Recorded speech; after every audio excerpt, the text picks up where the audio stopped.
Hi, in this video we're going to see how to set up two Wi-Fi routers, one as the base router and the other as the repeater router using the same internet connection. So as you can see from the picture on the screen, the internet coming from the ISP is plugged into the first router, which acts as the base router. It has its own SSID or the Wi-Fi name, and that Wi-Fi is received by another router, the repeater router, and we can configure the repeater router to have its own SSID, and the Wi-Fi signal that is received from the base router by the repeater router can be broadcasted again. So as we can see from the picture, some of the laptops and smartphones can connect to the base router and some others can connect to the repeater router. Now since both the routers has its own SSID or Wi-Fi name, and if both the routers are in range, then devices can connect to any of the routers. So in this video we'll see how to configure a repeater router. In this example I'm using two Netgear routers. It has the wireless repeating function, so we'll see how to configure two Netgear routers to repeat or extend our Wi-Fi connection. Okay, this is my base Netgear wireless router, and this is where the cable from the ISP is plugged into the WAN port. I want to use this as the base station, and I have one more Netgear router with me, which I want to use as the repeater. So all of these routers are Netgear routers, and they have this wireless repeating function. So in order to use this as the repeater, we need to enable the wireless repeating function on both the routers. And since this black Netgear router is going to be the base station, this is the admin page of the black Netgear router. So I've enabled this as the base station, and I have entered the repeater MAC address here, which is the MAC address of this router.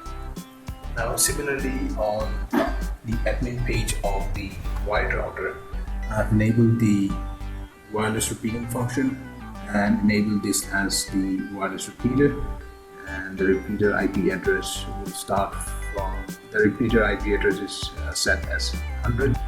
I'll explain this later. Now the base station MAC address, this is the MAC address of the black wireless router, which I need to enter here. So alternatively, we are entering the MAC address of the repeater in the base station, and in the repeater we are entering the MAC address of the base router.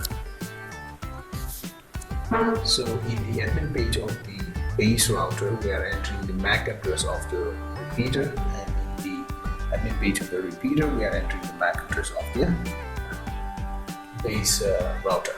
So I'll explain you this why we are using 100 here. So when we go to the admin page of the base router, go to LAN setup, and here we enable the DHCP for this router, and the starting IP address is set as 2 because one is used by the router, and I'm limiting the IP addresses to 99. So this base router will assign IP addresses to clients till 99, and 100 is used by this router.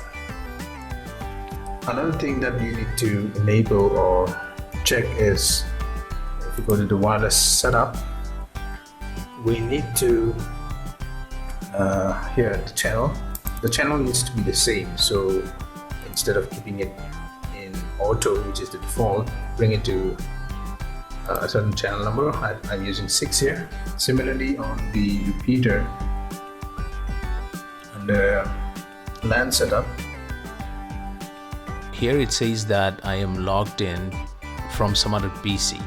So this problem is occurring because I'm using a laptop to set up the second router, and the second router is automatically switching to the first Wi-Fi router, and the first router's admin page is appearing here. So I would suggest that if you're configuring two routers at the same time nearby, then it's better to connect the second router to a PC using a cable and not using Wi-Fi.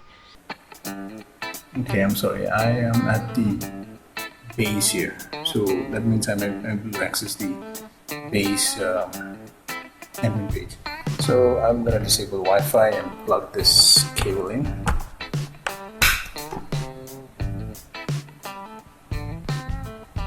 Disable Wi-Fi.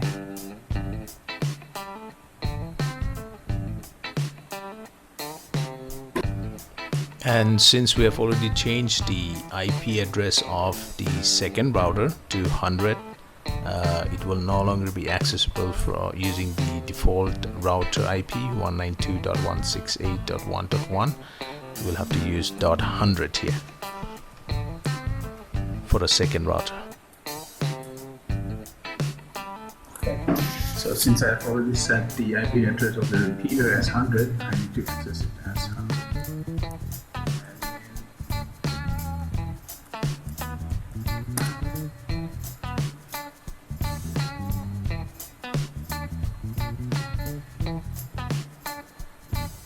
So to make sure that I am in the repeater, yes, this is the repeater. As you can see here, the channel number is also the same as the one we are using on the base station. So that is a requirement.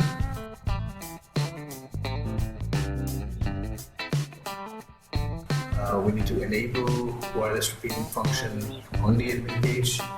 One has to be set as the base station and the other has to be set as the repeater. The channel number has to be the same on both the base station as well as the repeater. And SSIDs can be different so that you can identify which router you are using, whether you're using the repeater or the base station, so that when you have any access issues, then you can identify which router is giving you the problem. And Wi-Fi key can also be different for both the routers. So that's it, guys. This is all that is required to extend your Wi-Fi range at home, if in case you have a spare router.